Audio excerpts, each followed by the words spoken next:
लालचंद, देखिए बड़ी खबर यहां पर मिल पा रही है आगामी जो विधानसभा चुनाव है उनको देखते हुए, जहां एक और हरियाणा में सपा ने 5 सीटें मांग ली है, तो वहीं उत्तर प्रदेश में भी लगातार कांग्रेस से सपा जो है उपचुनाव को लेकर 3 से 5 सीटों के बीच में अड़ी हुई नजर आ रही है। क्या कुछ अब सियासी उठापटक देखने को मिल सकती है? दीपिका, आपको बता दूं कि उत्तर प्रदेश में जिस तरीके से 10 सीटों पर उपचुनाव होने जा रहा है, उसको लेकर कहीं ना कहीं दोनों ही पार्टियां तैयारी करते हुए दिखाई दे रही है। चाहे कांग्रेस की बात करें, चाहे समाजवादी पार्टी की बात करें। समाजवादी पार्टी ने जहां 6 सीटों पर प्रभारी उतारे हैं, तो वहीं कांग्रेस ने 10 सीटों पर अपने प्रभारी उतारे हैं। लेकिन जिस तरीके से लोकसभा चुनाव में इंडिया गठबंधन बनाया गया था, कांग्रेस और समाजवादी पार्टी के बीच एक बड़ा गठबंधन उत्तर प्रदेश के अंदर देखने को मिला और एक बड़ी जीत जो है समाजवादी पार्टी और कांग्रेस को भी यहाँ पर 6 सीटों के रूप में मिली है। ऐसे में यह माना जा रहा है कि जिस तरीके से समाजवादी पार्टी देश की तीसरी बड़ी पार्टी बन गई है, लेकिन अभी राष्ट्रीय पार्टी नहीं बन पाई है और ऐसे में राष्ट्रीय पार्टी बनने के लिए उन्हें उत्तर प्रदेश से बाहर भी चुनाव लड़ना होगा। और यही वजह है, अब ये माना जा रहा है कि एक तरफ जहां समाजवादी पार्टी सीटों की मांग करती हुई दिखाई दे रही है, तो वहीं अन्य राज्यों में तो वहीं ये भी माना जा रहा है कि उत्तर प्रदेश में भी कांग्रेस समाजवादी पार्टी से सीटें मांगती हुई दिखाई दे रही है। अभी दोनों ही बातें क्लियर नहीं हो पाई हैं, दोनों पर ही मंथन चल रहा है। लेकिन सूत्रों के हवाले से ये बड़ी खबर है कि जिस तरीके से हरियाणा में चुनावी बिगुल बुक चुका है, सभी पार्टियां वहां पर अपना दमखम दिखाने में जुट गई हैं, तो वहीं समाजवादी पार्टी हरियाणा में 5 सीटें कांग्रेस से मांगती हुई दिखाई दे रही है। जिस तरीके से बताया जा रहा है कि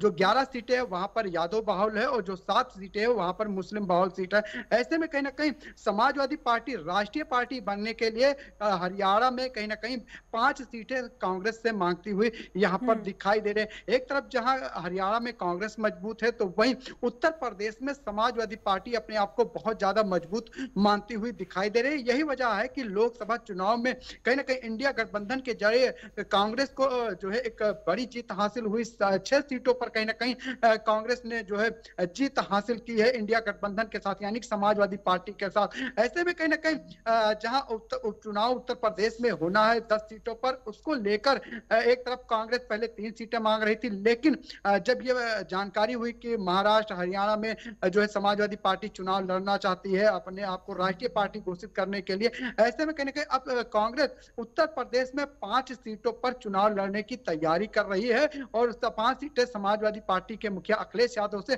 मांगती हुई दिखाई दे रही है। लेकिन अभी सीटों पर मंथन चल रहा है, अभी सीटें क्लियर नहीं हो पाई हैं, समाजवादी पार्टी कांग्रेस को सीट देगी या नहीं। लेकिन यहाँ पर पेच जरूर फंसता हुआ दिखाई दे रहा है कि एक तरफ जहां समाजवादी पार्टी अब हरियाणा में 5 सीटें मांगती हुई दिखाई दे रही है, तो वहीं कांग्रेस उत्तर प्रदेश में 5 सीटें मांगती हुई दिखाई दे रही है उपचुनाव में। ऐसे में कहीं ना कहीं यह माना जा रहा है कि लोकसभा चुनाव में तो इंडिया गठबंधन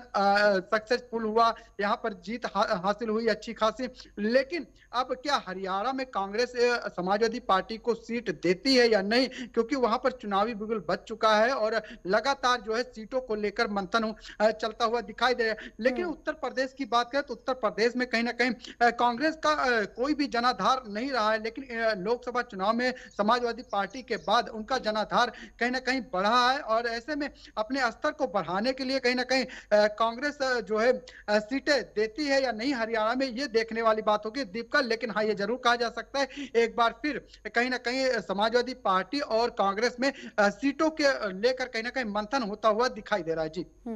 बिल्कुल आर्जुन, क्योंकि देखिए यूपी में उपचुनाव है और हरियाणा की बात करें तो विधानसभा चुनाव है, और अब जो ये सीटों पर खींचतान चल रही है कांग्रेस और सपा के बीच में, क्या लगता है आगे क्या कुछ रुख ले सकती है? बिल्कुल दीपिका, कहीं ना कहीं सीटों को लेकर जिस तरीके से मंथन चल रहा है, ऐसे में कहीं ना कहीं